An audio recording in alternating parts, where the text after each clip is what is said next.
Hello दोस्तों। स्वागत है आप सभी का चावला अकेडमी पर। मैं हूं आपका दोस्त गौरव चावला। दोस्तों, पिछले लेक्चर में हमने बात की थी पॉजिटिव और नेगेटिव रिमाइंडर के बारे में, और नंबर सिस्टम का ये अपना आज छठा लेक्चर है। 5 लेक्चर इससे पहले हो चुके हैं। तो आज हम बात करने वाले हैं रिमाइंडर के ही बारे में, और ये रिमाइंडर का दूसरा लेक्चर होगा।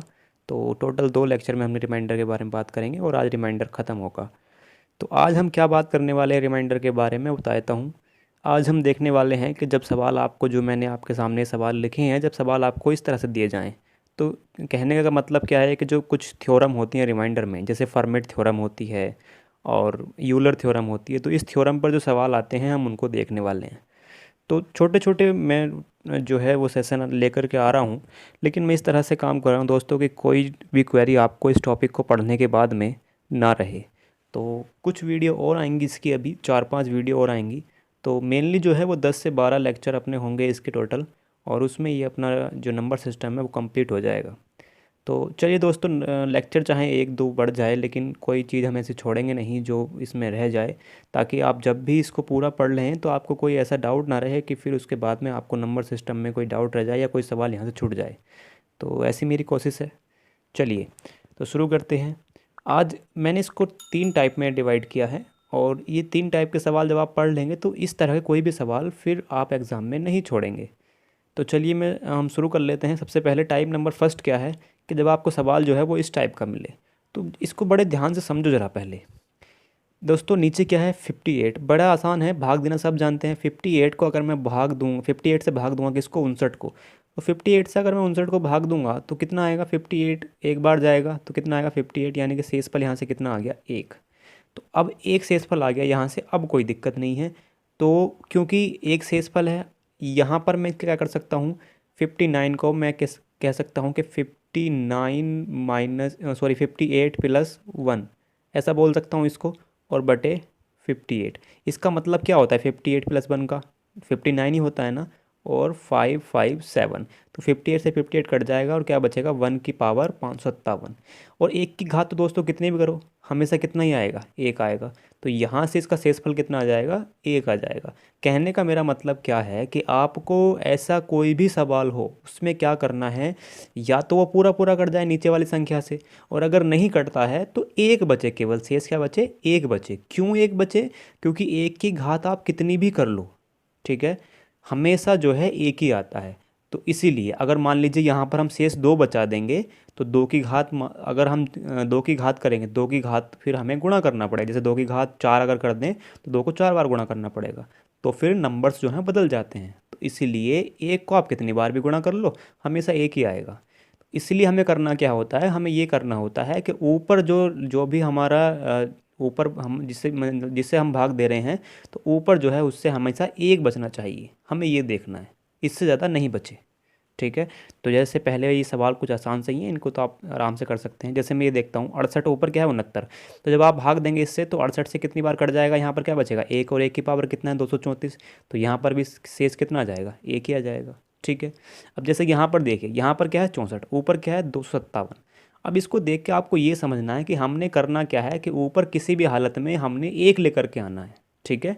किसी भी हालत में हमने क्या लेकर के आना है, 1 लेकर के आना है। तो अगर आप 64 को दो 64 चौका करेंगे, 64 चौक 256 होते हैं दोस्तों, आप अगर कैलकुलेशन करेंगे तो आपको पता लगेगा। तो 256 बार ये पूरा पूरा कट जाएगा, 64 चौक 256, 256 कट गया, कितना बचा, 1, और 1 की पावर कितनी भी करो कितना आएगा, 1। तो इसका आंसर पे कितना आ जाएगा, 1 आ जाएगा। बहुत आसान सवाल है, मुश्किल कुछ भी नहीं है, बस आपको ये समझना है कि आपको ऊपर किसी भी सूरत में 1 लेकर के आना है, यानी कि नीचे वाली संख्या कट जाए और ऊपर शेष क्या बचे, 1 बचे। ठीक है, ये करना है बस। अब जैसे नीचे 116 है यहाँ पर इस सवाल में, और ऊपर क्या है 349। तो आपने 116 से 349 को कितनी बार डिवाइड करें कि 1 शेष बचे। तो 116 या कितने होते हैं 348, तो मतलब 348 बार तो पूरा पूरा कट जाएगा, क्या बचेगा, 349 है, ये 348 बार कट जाएगा तो क्या बचेगा, 1 बचेगा। और 1 की कितनी भी घात करो कितना आएगा, 1। तो नंबर अगर थोड़े से मल्टीप्लिकेशन में चले जाएँ तो आप ये नहीं सोचें कि ये सवाल भारी है, आप ये देखें कि 64 से अगर जैसे ही 64 है यहाँ पर इससे काटेंगे तो 57 को कितनी बार कटता है, ऐसे 116 से 349 को काटना है कितनी बार कटेगा, तो ज़रूर वो नंबर ऐसा होगा कि वो पूरा पूरा कट जाए और एक शेष बचे। जैसे 116 का यहाँ से काटा 349 को, तो 348 बार पूरा पूरा कट गया और एक शेष बचा। ये नंबर बिल्कुल ऐसे ही होंगे। चलिए, तो उम्मीद है कि आपको यहाँ तक कुछ बात समझ में आ गई होगी। कुछ और क्वेश्चन हम लेते हैं तो यहाँ से हमको और क्लियर होगा। जैसे इनको देखिए, अब यहाँ पर 168 से डिवाइड करना है और ऊपर क्या लिखा है 13 की घात 658। तो दोस्तों मैंने क्या बताया आपको कि ऊपर आप किसी भी तरह से एक लेकर के आ जाओ। एक कैसे आएगा, जब हम ऊपर 168 नीचे भाग दे रहे हैं तो ऊपर या तो 169 हो तब एक आएगा, ठीक है, या फिर हम माइनस का रिमाइंडर भी तो ले सकते हैं। अगर 167 हो तब भी एक आ जाएगा। क्यों? क्योंकि 167 में माइनस का 1 रिमाइंडर आ जाएगा, है ना दोस्तों। तो 169 हो सकता है या 167 हो सकता है। और माइनस रिमाइंडर क्या होता है ये हमने पढ़ लिया है कल, तो वहाँ पर आपको समझ में आ गया होगा। तो अब मैं यहाँ पर उसका रिपीट नहीं करूँगा उसको। तो 168 से अब हमें देखना है कि 13 को हमें 169 बनाना है। तो बड़ा आसान है, 13 का वर्ग कितना होता है 169। तो आप इसको ऐसे भी तो लिख सकते हैं कि 13 की घात 2 लिख सकते हैं ना, 169 हो जाएगा और बटे 168, ठीक है, ऐसा कर सकते हैं। लेकिन ये घात हमें 658 करनी है किसी भी तरह से। अब आपने 13 की घात 2 तो कर दिया, 658 कैसे करेंगे? तो दोस्तों इसकी गुणा में कर देंगे। कितना और गुणा करना पड़ेगा 658 बन जाए? तो यहाँ से अगर हम देखें हमें पता नहीं चल रहा कितना गुणा करना पड़ेगा। तो आप 658 को 2 से भाग करके देख लो। 2 तिया कितना हो गया 6, 2 दूनी 4, 2 नम 18। कितना करना पड़ेगा 329 बार गुणा करना पड़ेगा। तो 329 दूनी कितने हो जाएंगे 658 हो जाएंगे। तो घात भी पूरी होगी 658 13 की घात, और हमारा जो है अब आंसर भी आ जाएगा क्योंकि 13 का स्क्वायर कितना होता है 169। तो 13 का स्क्वायर अब यहाँ पर क्या बन गया 169, और 169 को जब आप 168 से डिवाइड करोगे तो ये बन गया अब 169 की घात कितना 329, ठीक है। तो इससे डिवाइड करो कितना बच जाएगा 1, और 1 की पावर कितने में करो कितना आएगा 1 ही आएगा। तो ये तो मैं आपको यहाँ पर अभी सॉल्व करके दिखा रहा हूँ, लेकिन आप जब इन पर थोड़ा काम करेंगे तो इनकी जब आप प्रैक्टिस करेंगे तो आपको ये डायरेक्टली दिखाई देगा कि इसका आंसर कितना आने वाला है, ठीक है। चलिए, जैसे हम अगले सवाल में बात करूँ तो नीचे क्या है 63। तो आपको दिमाग में देखते ही क्या क्लिक हो जाना चाहिए कि ऊपर जो है वो 64 होगा पक्का, ठीक है। या तो 64 होगा या 62 होगा। तो 64 हो सकता है, 62 तो नहीं हो सकता ना, 2 की घात में 64 बना सकते हैं। 2 की घात को हम 2 की घात को अगर हम 6 बार गुणा करें, 2 की घात 6 करें तो कितना आएगा 64 आ जाता है, ठीक है दोस्तों। अब ये मुझे पता है डायरेक्टली, मैंने तो दिमाग में गुणा कर लिया। अगर आपको ये चीज़ नहीं पता कि 2 की घात 6 को 64 कैसे बनता है तो आप गुणा करके देखें। तो कैलकुलेशन की वजह से शायद आपको थोड़ा सी प्रॉब्लम हो सकती है, तो आप अपनी कैलकुलेशन पर वर्क करें, ठीक है।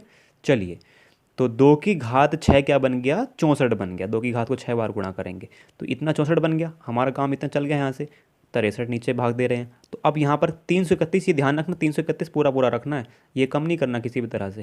तो कितनी बार और गुणा करें कि 331 से पूरा भी हो जाए? तो 331 को अगेन 6 से भाग करके देख लो कितना हो जाएगा 6 पंजे 30, कितना बच गया 331 हो गया, 6 पंजे 30, कितना बच गया 1, मतलब एक घात अभी बच गई, ठीक है। अभी एक शेष बच गया। इसका मतलब क्या हुआ कि अगर आप इसकी 55 बार गुणा कर दोगे तो 330 तो पूरा पूरा हो जाएगा, लेकिन एक घात तो बच गई ना। तो ऐसा करो ना कि 2 की घात 1 अलग कर लो, ठीक है। तो अब ये क्या बन गया 6 की 55 में करेंगे 2 की घात 330, ये पूरा 2 की घात 330 बन गया। और ये 2 की घात 1 अलग ले लिया तो पूरा कितना हो गया 2 की घात 31, क्योंकि गुणा में घातें जुड़ जाती हैं, ठीक है। तो यहाँ से ये 64 बन जाएगा पूरा अपना, ये वाला जो इतना है ये क्या बन जाएगा 64। तो 63 से काटेंगे इसको 64, एक बार एक शेष बचेगा। और 1 की घात तो 55 है, कितना भी हो कितना आएगा 1 ही आएगा हमेशा। और आगे क्या है 2 की घात 1 मतलब कितना आएगा 2। तो जब इसका गुणा करेंगे नीचे क्या है 63 से आप भाग दे रहे हैं तो 2 का ना 2 कितना आएगा, शेष कितना आ जाएगा, यहाँ से रिमाइंडर 2 आ जाएगा, ठीक है दोस्तों। तो यहाँ शेषफल कितना आ गया 2 आ गया। चलिए, उम्मीद कर रहा हूँ बात अब और क्लियर हो गई होगी। चलिए, मैंने एक थोड़ा सा अच्छा सवाल भी लिखा है यहाँ पर ताकि आपको और भी थोड़ा कॉन्फिडेंस आ जाए कि भारी सवाल भी अगर आपके एग्ज़ाम में आए तो आपको कोई प्रॉब्लम ना हो। क्या? जैसे सवाल है अगला, सवाल ये है कि 7 की घात 656 को 400 से आपने डिवाइड करना है तो क्या आएगा। अब 400 से आप देख रहे हैं भाई हमें 7 को कुछ ऐसा करना है कि या तो ये 401 हो जाए या ऐसा हो जाए कि वो 400 से कट जाए और शेष बचे तो केवल एक शेष बचे, ऐसा कुछ हो जाए। तो क्या कर सकते हैं हम? अब यहाँ पर हमें देखें क्या कि 7 की एक घात में है तो 7 की घात 2 कर सकते हैं, 7 की घात 3 कर सकते हैं, ऐसा कर सकते हैं ना। तो 7 की घात 3 करें कितना है 343। अभी तो बात नहीं बननी, 400 से अभी तो नहीं कटेगा। अगर 7 की घात आप 4 करेंगे तो ये कितना आ जाएगा 2401 आ जाएगा, ठीक है 2401। और जैसे ही 2401 आया वो 400 से कट जाएगा क्योंकि 4 संग कितने होते हैं 24, ठीक है। तो हम इसको लिख सकते हैं कि 7 की घात 4, क्योंकि 7 की घात 4 कितना होता है 2401, और 7 की घात 4 की घात कितना 656 है ना। तो अब इसको पूरी घात बना लो पहले भैया। 656 को यहाँ कितने से गुणा करें ऐसा कि ये पूरा 656 बन जाए। तो 656 को भाग दे करके देख लो 4 से भाग देंगे, 4×4 कितना बचा 25, 4×24 कितना बचा 116, और 4×4 16, तो 164। ठीक है, तो 7 की घात 4 की घात कितना कर देंगे 164। तो ये क्या बन जाएगा 7 की घात 656। अब भी बात वही होगी। और अब इसको भाग करेंगे किससे, अब इसको भाग करेंगे 400 से। तो ये 7 की घात 4 क्या है इतना 2401। तो यहाँ से 400 छंग 2400, ये तो पूरा पूरा कट जाएगा भाई, ये ऐसे हो जाएगा ना 2401 की घात 164 ऐसे हो जाएगा। तो ये 400 जब भाग करेंगे इसको तो 2400 तो पूरा पूरा कट जाए, क्या बचेगा 1, और 1 की पावर तो कितना भी करो कितना आएगा 1। तो इसका भी शेषफल कितना आ गया, रिमाइंडर 1 आ गया। ठीक है, तो उम्मीद कर रहा हूँ कि आपको ये जो फर्स्ट टाइप है ये समझ में आ गया होगा। ठीक है, कुछ नहीं करना है, बस ऊपर किसी भी सूरत में 1 लेकर के आना है आपको कैलकुलेशन करके, और कैलकुलेशन पर आपको थोड़ा वर्क करना पड़ेगा, तो फिर आपको ये सवाल डायरेक्टली हिट होंगे देखते के साथ ही। ठीक है, चलिए अब चलते हैं अपन नेक्स्ट टाइप की तरफ, और ये है टाइप नंबर 2। अब ये टाइप नंबर 2 क्या है इसको समझ लेते हैं। ठीक है, एक टाइप हम पढ़ चुके हैं पीछे, और दूसरा टाइप है ये क्या है, ये बहुत आसान है। ये वैसे तो फॉर्मेट थ्योरम है ये दोस्तों, ये थ्योरम आपको थोड़ी बहुत पढ़नी ही पड़ेंगी। आप कहोगे जी ये पिछले वाले ट्रिक से नहीं होगा क्या, जैसे हमने पहले सवाल किए। बिल्कुल हो सकता है। आप 103 से डिवाइड कीजिए 38 की पावर 102 को, तो आपको 38 की पावर 102 को इस तरह से लिखना है ताकि वो 103 से पूरा पूरा डिवाइड हो जाए और शेष बचे तो एक शेष बचे। अब आपको क्या ये पता है कि 38 की पावर में ऐसी कितनी बनाऊँ कि 103 से पूरा पूरा डिवाइड हो जाए, क्या आपको ये पता है? नहीं पता ना। और अगर आप ये गुणा करने जाएंगे तो आपको बहुत टाइम लग जाएगा। तो भैया टाइम बचाने के लिए हमको ये थ्योरम सीखनी पड़ेगी, और ये बहुत मुश्किल नहीं है, बहुत आसान है। अभी आपको ये सवाल आप इसको सेकंडों में सॉल्व करेंगे। अभी आप इससे जो मैं समझा रहा हूँ पहले उसको समझ लीजिए। ठीक है, तो इस थ्योरम को समझिए पहले आप, ये क्या है फॉर्मेट थ्योरम है। ठीक है, चलिए वो क्या होता है दोस्तों, जैसे सवाल देखो, मैं एक आपके सामने सवाल लिखता हूँ। मैंने लिखा यहाँ पर 4 का स्क्वायर, ठीक है, और इसको मैंने डिवाइड कर दिया 3 से। ठीक है, ये मैंने ये काम कर दिया। तो आप क्या करोगे, ये तो बड़ा आसान है, 4 का स्क्वायर कितना होता है 16, और इसको जब आप 3 से विभाजित करोगे तो 3 पंजे कितना 15, यहाँ से शेषफल कितना आएगा 1 आएगा। ठीक है, सॉरी दोस्तों, यहाँ शेषफल कितना आएगा 1 आएगा। अच्छा, मैं एक और एग्जाम्पल लेता हूँ। मैंने क्या एग्जाम्पल ले लिया यहाँ पर कि 6 की पावर मान लीजिए मैंने कर दिया 4। ठीक है, और इसको डिवाइड करता हूँ 5 से। तो 6 की पावर 4 कितना होता है, तो 6 की पावर 4 अगर आप करेंगे तो कितना होता है 216 को फिर से 6 से कर लो एक बार। तो 6×36 का 6 से लगे 3, 6 का ना 6 और 3 9, और 6×2 12, 1296। ठीक है, ये होता है। और इसको अगर 5 से डिवाइड करूँ तो 5×2 10, 2 बचा 29 हो गया, 5 पंजे 25, 4 बचा 40 हो गया, 5×9 45, कितना आ गया 1। तो यहाँ भी शेष कितना आ गया 1। अब यहाँ से आप एक बात ऑब्जर्व कर रहे हैं, तो यहाँ पर आप क्या ऑब्जर्व कर रहे हैं इस पैटर्न में, ये देखो यहाँ पर हमने 3 से भाग किया, ये सवाल किया तो इसमें शेषफल कितना आया 1। यहाँ पर भी इसमें भी शेषफल कितना आया 1 शेषफल आया। तो यहाँ से आप एक बात ऑब्जर्व कर रहे हैं, ये पैटर्न क्या है, ये पैटर्न देखो यहाँ पर जिससे हम नंबर से हम भाग कर रहे हैं ऊपर जो घात है वो उससे 1 कम है। ऐसे हमने यहाँ पर 5 से भाग किया और ऊपर जो ये घात है ये क्या है इससे 1 कम है। तो ये एक पैटर्न है, तरीका हो गया पहचानने का किसको, फॉर्मेट थ्योरम को। और दूसरा आपको क्या पहचानना है कि ये जो 3 है और ऊपर जो ये 4 है ये दोनों ही आपस में कैसे हों, ये आपस में को प्राइम हो, यानी कि ये दोनों आपस में कैसे होना चाहिए, इनका मैसेज जो है वो एक होना चाहिए, सह अभाज्य होने चाहिए। मतलब 3 और 4 में क्या कुछ कॉमन है एक के अलावा, नहीं। तो आपको यही चेक करना है कि दोनों ही जो टुकड़े हैं उनमें कुछ भी कॉमन नहीं होना चाहिए। बस ये दो बातें याद रखनी है। क्या, पहली बात कि नीचे जिससे आप भाग कर रहे हैं और ऊपर जो घात लगी है उस नंबर पर, उनमें दोनों में एक का अंतर होना चाहिए। जैसे यहाँ पर 3, यहाँ पर क्या है 2, यहाँ पर कितना है 5, यहाँ पर कितना है 4। और दोनों ही टुकड़े कैसे होने चाहिए भैया, ये कैसे होने चाहिए, हर और अंश ये दोनों ही आपस में सह अभाज्य, यानी कि इनमें कोई कॉमन ना हो, ऐसे होने चाहिए। ठीक है, इतनी बात समझ में आ गई, बस 2 बात याद रखनी है। और अगर आपको इतनी बात समझ में आ गई है तो अब इन सवालों का आंसर आपको देने में बिल्कुल भी टाइम नहीं लगने वाला, आप डायरेक्टली आंसर देंगे। ठीक है, कैसे, चलिए। जैसे ये सवाल नीचे क्या है 103, ऊपर क्या है 102, देखते ही पता लग गया ना कि फॉर्मेट थ्योरम है। ठीक है, बस आपको ये चेक करना है क्या 103 और 38 में कुछ कॉमन है, बिल्कुल कुछ भी कॉमन नहीं है। तो शेषफल यहाँ से कितना आएगा 1 आएगा, हमने अभी देखा है प्रैक्टिकली। ठीक है, यहाँ पर क्या है 31, ऊपर क्या है 30, और दोनों में कुछ कॉमन नहीं है, शेषफल कितना हो गया 1। ठीक है, नीचे क्या है 83, ऊपर क्या है 82, क्या कुछ कॉमन है दोनों में, नहीं, कुछ कॉमन नहीं है, तो भैया शेषफल कितना आ जाएगा, एक। फर्मेट थ्योरम है ना, 89 और 88 एक कम है ना, तो देखते ही पता लग गया फर्मेट थ्योरम, और कुछ कॉमन भी नहीं है, ठीक है। 146 147 देखते ही पता लग गया, और दोनों में कुछ कॉमन भी नहीं, तो शेषफल कितना आ गया, एक। तो अब बताओ इन सवालों को आपको करने में कितना टाइम लगा, सेकंड भी नहीं लगी, सेकंड भी। बस आपको एक दो चीज़ याद रखनी पड़ी इस फर्मेट थ्योरम में। क्या ध्यान रखना पड़ा कि भैया जिससे आप भाग दे रहे हैं और ऊपर जो घात लिखी है उनमें एक का अंतर होना चाहिए, और दोनों अंश और हर में आपके उनमें क्या है, कोई कॉमन ना हो, बस आपको ये याद रखना है। देखा, तो इस फर्मेट थ्योरम को बहुत छोटी सी बात है, आपको ये ध्यान रखना है, और देखते सवाल हो गया, ठीक है। तो ऐसे सवाल जहाँ पर आपको अटक जाओ, पहले सवाल पहला टाइप हमने क्या किया, ये वाला, ठीक है, के ऊपर जो है एक बना लो, तो ये सवाल आपको डायरेक्ट देखने से मिल जाएंगे। ये तो मैंने बना दिए थोड़े से, तो आपको देखते पता लग जाएगा कि इसमें एक आने वाला है नहीं आने वाला। और जब एक ना आए तो आपको क्या चेक करना है कि घात जो नीचे जिसे भाग दे रहे हैं और ऊपर जो घात है, क्या उसमें कुछ एक का अंतर तो नहीं है। अगर ऐसा है तो वो सवाल किसका होगा, फर्मेट थ्योरम का होगा। उम्मीद कर रहा हूँ कि बात समझ में आई होगी आपको, ठीक है। चलिए, तो भैया ये इसका फ़ायदा है सीखने का, है ना। टाइप नंबर 3 पर आ रहा हूँ, और ये सवाल है यूलर थ्योरम के। ऐसे सवाल भी एग्जाम में कभी कभी बन जाते हैं, तो मैं नहीं चाहता कि कोई भी ऐसा टाइप रहे जो आपके सामने ना आए, ठीक है। और जब आपको समझ में चीज़ें आ रही हैं तो सीखने में प्रॉब्लम क्या है, ठीक है।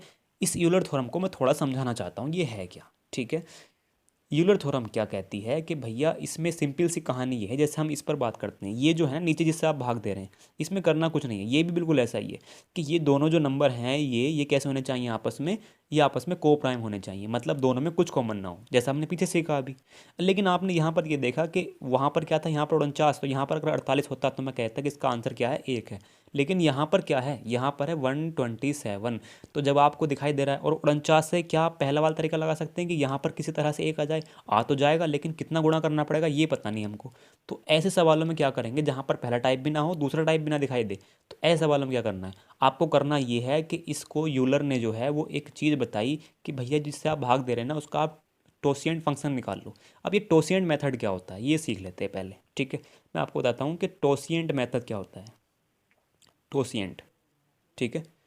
तो ये क्या होता है, जैसे अभी पिछले सवाल में आपने ये देखा कि नीचे किससे 49 से भाग देना है, तो आपको 49 का टोसिएंट निकालना है। अब ये टोसिएंट क्या होता है, ठीक है, इस तरह से वो करते हैं टोसिएंट को। 72 है, 72 का आपको क्या निकालना है, ये सॉरी 49 था, तो ये कितना है, 49 है दोस्तों। 49 का आपको क्या निकालना है, टोसिएंट निकालना। अब ये टोसिएंट क्या होता है, टोसिएंट बहुत आसान, कुछ नहीं होता है। ये जो 49 है, मुझे ये बताओ कि इसका कोई टुकड़ा बताओ जो अभाज्य हो। 49 का क्या होता है, 7 होता है ना। भैया 7 कैसी संख्या है, एक अभाज्य संख्या है। तो आपको नीचे जो हर दिया है उसका अभाज्य टुकड़े ढूंढने हैं। अगर एक है तो एक, दो है तो दो, जितने भी टुकड़े हैं सब ढूंढ लेने हैं आपको, ठीक है। तो 49 का तो एक ही टुकड़ा होता है, 7 अभाज्य, क्योंकि 7 का स्क्वायर करोगे तभी तो 49 बनेगा। तो 7 ही एक टुकड़ा होता है ना, बस अपना काम हो गया इतना। अगर आपने इतना सीख गए तो अपना काम हो गया। 49 का टोसिएंट फंक्शन कितना आ गया, 7। तो बस 7 आ गया। तो करना क्या है आपको, कितने टुकड़े हैं इसके, एक टुकड़ा है, वो भी क्या है, 7। तो आपको जब इसका आप टोसिएंट फंक्शन निकालेंगे तो ये क्या हो जाएगा, ये हो जाएगा 49 गुणा कितना टुकड़ा है, एक, और वो क्या है, 7। तो 1 - 1/7, मतलब जो भी टुकड़ा आपने निकाला है उसको 1 में से माइनस कर दो, 1/7, ठीक है। ऐसे ऐसे करके माइनस कर दो। तो 49 गुणा ये कितना हो जाएगा, 6/7, यानी कि 7×7 7 छंग कितना आ गया, 42। यानी कि टोसिएंट फंक्शन जो आ गया इसका वो कितना आ गया, 42 आ गया, ठीक है। पहले आप टोसिएंट फंक्शन समझो, अभी मैं बताऊंगा इसको कैसे इम्प्लीसिट करना है। जैसे मैं एक और नंबर लेता हूँ, ठीक है, इसको मिटा दूँ, मैं एक और नंबर लेता हूँ। जैसे मैंने नंबर ले लिया, मुझे ये बताओ, मैं इसी में एक नंबर और है, जैसे मैं इसको देख लेता हूँ, ये है 25 या 18 को देख लेते हैं, चलो 18 का टोसिएंट फंक्शन क्या होगा, 18 को निकालते हैं। मुझे ये बताओ 18 के दो ऐसे टुकड़े जो आपस में को अभाज्य संख्या हों। तो भैया 2 9 18 होते हैं ना, आपको ये तो पता चल जाएगा 2 9 18 होते हैं। लेकिन क्या 9 एक अभाज्य संख्या है, 9 अभाज्य संख्या तो नहीं है, तो 9 को तो नहीं लिख सकते। लेकिन 9 को मैं 3 की पावर के रूप में तो लिख सकता हूँ, 3 की घात 2 कर सकता हूँ ना, ठीक है। और 3 क्या है, एक अभाज्य नंबर है। तो 18 को मैं 2 या 6 या 18 ऐसे कर लूँ, है ना, तब भी बात एक ही है।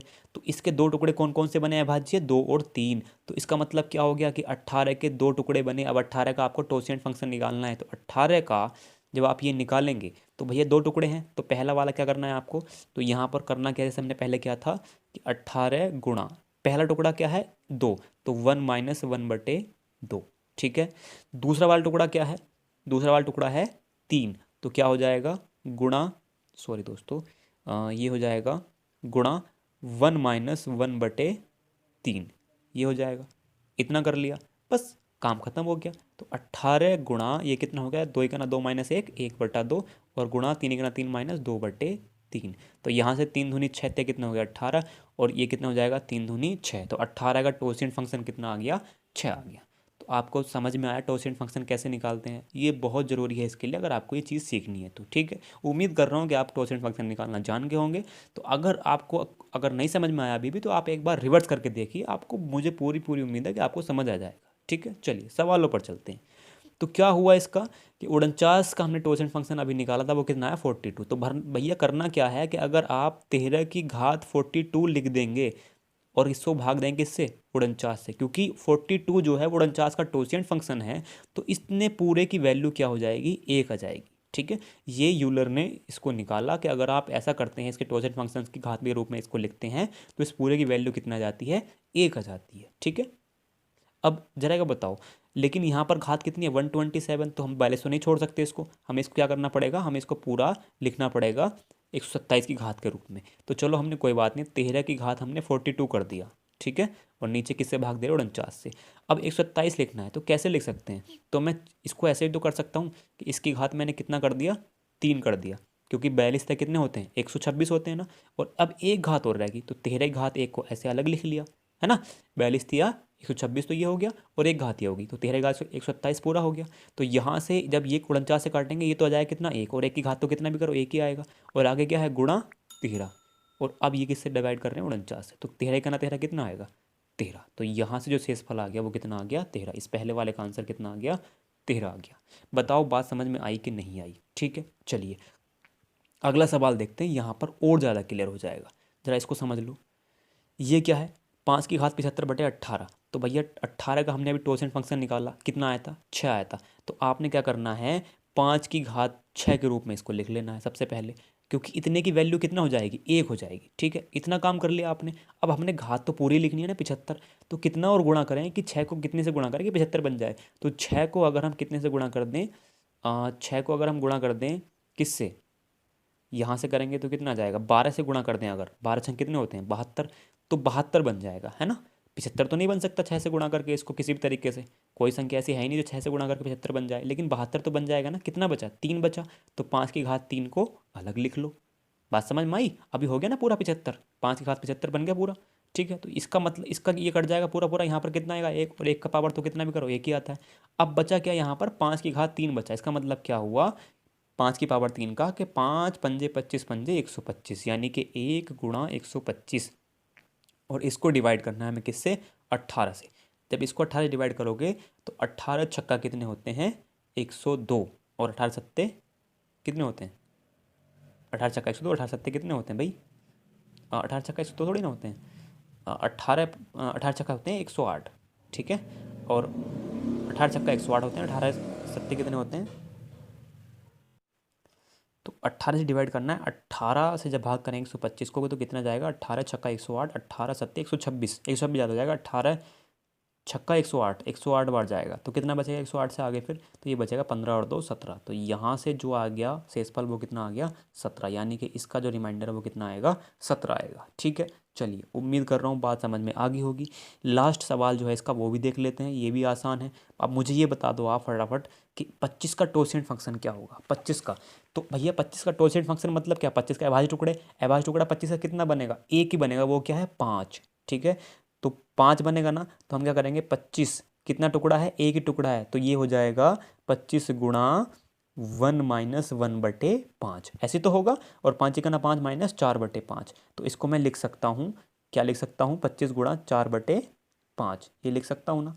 और 5 से कट जाएगा, 5 पंजे 25, 5 कितना हो गया 20, यानी कि इसका टॉसिएंट फंक्शन कितना आ गया 20 आ गया।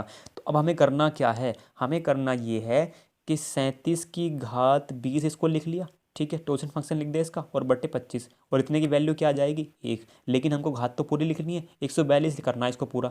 तो 20 से कितना गुणा करेंगे 142 हो जाए, तो 20 सत्ते 140 होते हैं भाई, 142 तो नहीं हो सकता किसी भी कीमत पर, लेकिन 20 सत्ते 140 होते हैं, 142 से करीब तो आ गया ना। कितनी घातें बच गई, 2 घात बच गई। तो आप क्या करो कि आप 37 की घात 2 को अलग कर लो। ठीक है, जब आप 25 से डिवाइड करोगे तो इतने की वैल्यू तो 1 आ जाएगा पूरा पूरा, और 1 को कितने भी गुणा करो 1 ही आता है।